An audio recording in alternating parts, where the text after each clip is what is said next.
And we are live. Good morning, everybody. Ooh, I already got some people up in my chat. Oh, hi, Lauren. I'm glad that you're here. Good morning. Good morning, Bailey. What up, my guy? Good morning, Heather.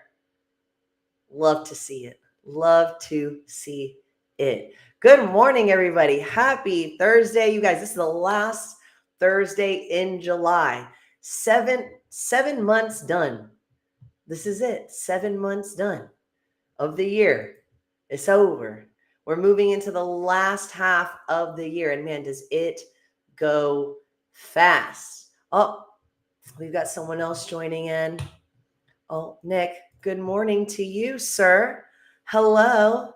Oh, Heather's your BFF. Okay. I see how it is. All right, you guys can continue to chat. All right, you can chat in the comments if you want. Go ahead. That's fine. I'll just be jealous over here. That's okay. But I just still cannot believe that we are moving into August because it's going to fly by. We've got, August, we're kind of chilling. We're just training, getting ready. We've got September, we've got the triathlon, we've got beach brawl. Then comes October. God, what are we doing in October? Oh, October, we've got our Fall Fit Fest. From there, we've got Decker World Championship qualifiers. Then it's the holidays. Then it's the gym holiday party. Oh my gosh. Just saying all of that was such a mouthful. Oh my gosh. But with that being said, we're moving into another quarter. And have you even started to achieve your goals? All right. Is your nutrition on point? Are you training right now? What is going on? I know a couple people in the comments. I've got Nick's getting ready for beach brawl. Bailey, he's training hard, not only to look good. This guy's moving to South America. He's got to look good in South America. Heather, shout out to Heather. She just signed up for a powerlifting competition. So look, we got people with goals right now, and we love that. And so, right now I'm in the middle of my series. I am talking about protein because why we need protein to help us hit our goals. All right. So the first one was just a basic outline of protein. All right. The second one, we talked about the difference between men and women and their individual hormones. All right. And now we're going to go a part 2 on the hormones, except we're going to take a deeper look into the different systems, regulations, and hormones in our body and how protein has a direct effect on that. So welcome to today's episode, and we are going to dive deep, all right, between protein intake and hormonal health, specifically the thyroid and its hormones. Protein is mainly, people always talk about it for muscle building, but its impact on hormonal regulation, especially thyroid function, is not only equally important, but maybe just a little bit more. So let's take a look at how protein influences these vital systems. So number 1, protein's role in hormone synthesis and regulation. So proteins are made up of amino acids, which are essential for the synthesis of hormones. Right? The thyroid hormones T3 and T4 are derived from amino acids, specifically tyrosine, which is a precursor amino acid. All right, so you need to be eating enough protein because protein, especially meat, gives you almost all of your essential nutrients and vitamins except for 3 of them. All right, except for 3. All right, and that's why we're omnivores, obviously, but we need to be eating our meat. All right, so adequate protein intake ensures a steady supply of these building blocks, amino acids, supporting the production and regulation of hormones involved in metabolism, growth, and energy balance. All right, research shows that amino acids like tyrosine are critical for thyroid hormone synthesis. A deficiency can impair the production of T3 and T4, leading to metabolic slowdown. All right. This highlights the importance of sufficient dietary protein to maintain hormonal health. If you're interested in looking up where I found that fact, You can, I can put that article about the Journal of Endocrinology by Jay Gordon that I looked at. So if you're interested in that, I'll leave it in the comments. Let me know, because I'm telling you, we suffer a lot from hypothyroidism, right? Especially women, Hashimoto's. So we take a look and see that a lot of times we haven't been eating enough protein, and our T3 and T4, they're just not translating, because T3 makes T4.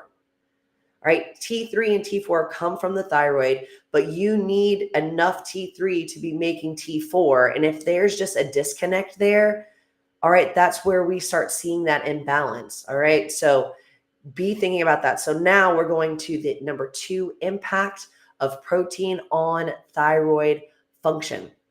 So like I already said, the thyroid gland depends heavily on amino acids, all right, for the synthesis of the thyroid hormones.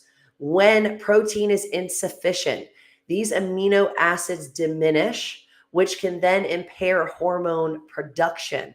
All right, a study published in the American Journal of Clinical Nutrition found that inadequate protein can result in decreased circulating levels of T3 and T4. And like I said, it contributes to symptoms of hypothyroidism like fatigue and weight gain.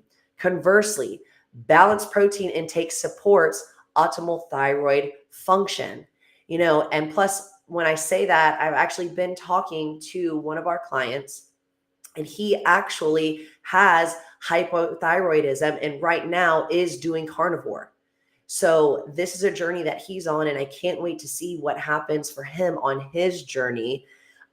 Just as someone like myself who suffers also from hormonal issues, the biggest change and the best change that ever happened for me was consuming more protein, especially as a woman. We talked about last week in my podcast about how much protein women should be eating.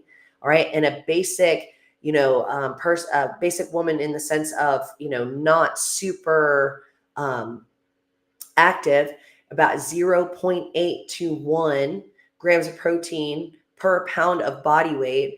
And I eat anywhere from 1.5 to 2 personally myself. And I have seen such a difference in my hormones. And I was just thinking about it today when I was looking in the mirror. The biggest effect that not eating enough protein has for me is my period gets to be really, really bad if I'm not eating enough protein. And also my skin is not as clear if I'm not eating enough protein, especially enough red meat.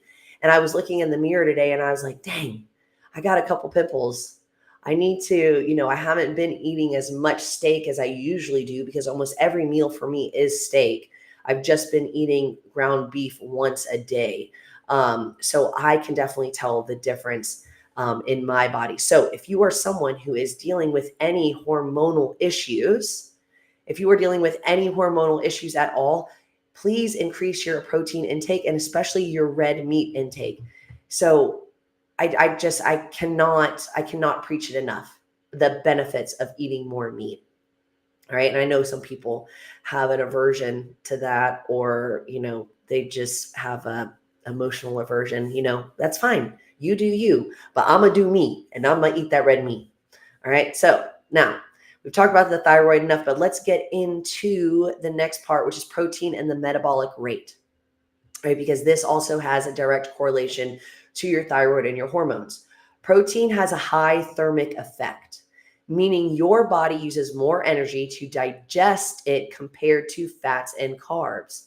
So this process boosts your resting metabolic rate, which is partly regulated by your thyroid. So when you consume adequate protein, it helps maintain lean muscle mass, which is a metabolically active tissue that supports thyroid health and overall energy expenditure. All right, so if I break that down a little bit easier to understand, protein causes your body to burn more. All right, so even at a state of rest, you're burning more. All right, and that metabolic rate is directly partly regulated by the thyroid. So if you consume more protein, you build more lean muscle mass. All right. And that metabolically active tissue supports thyroid health and overall energy. I'm telling you, you have no idea how good you could be feeling if you actually eat more meat. So research indicates that higher protein diets increase your metabolic rate and improve your body composition, which are closely linked with thyroid function. Right. So if you're looking for that article as well, I can link that in the bottom, and that comes from the Journal of Nutrition and Metabolism from 2015. All right. Now, next, protein and blood sugar regulation. All right. Another way protein supports hormonal health is stabilizing blood sugar levels. All right. So you're not realizing how all this right now is connecting back to the thyroid, but I got you. All right. So another way that protein supports hormonal health is by stabilizing blood sugar levels. When blood sugar levels are stable, insulin secretion remains balanced. Insulin is a hormone that influences the thyroid. Why am I going to say this? Let me repeat myself here because I'm trying not to talk too fast. So another way that protein supports hormonal health is by stabilizing your blood sugar levels. When blood sugar levels are stable, insulin secretion remains balanced. Insulin is a hormone that influences thyroid hormone conversion in the body. So insulin resistance can impair the conversion of T4 to move more active T3, leading to decreased metabolic activity, right? And insulin has a direct link to what? Diabetes. All right. So if our insulin is off, and this is something that we see the biggest results with, is that when we can regulate and stabilize your insulin, that is when the results in your body start to happen. Why? Because the conversion of T4 to more active T3 is leading to decreased metabolic activity. All right. So consuming adequate protein helps to prevent blood sugar spikes and promotes insulin sensitivity, which in turn supports thyroid function. All right. So once again, the relationship between insulin resistance and thyroid function comes from the Journal of Clinical Endocrinology and Metabolism. If you want the link to that I looked at, I will put that in the bottom as well. So now we are going to get into the risks of imbalanced protein intake. All right. So while adequate protein is beneficial, imbalances can be problematic. All right.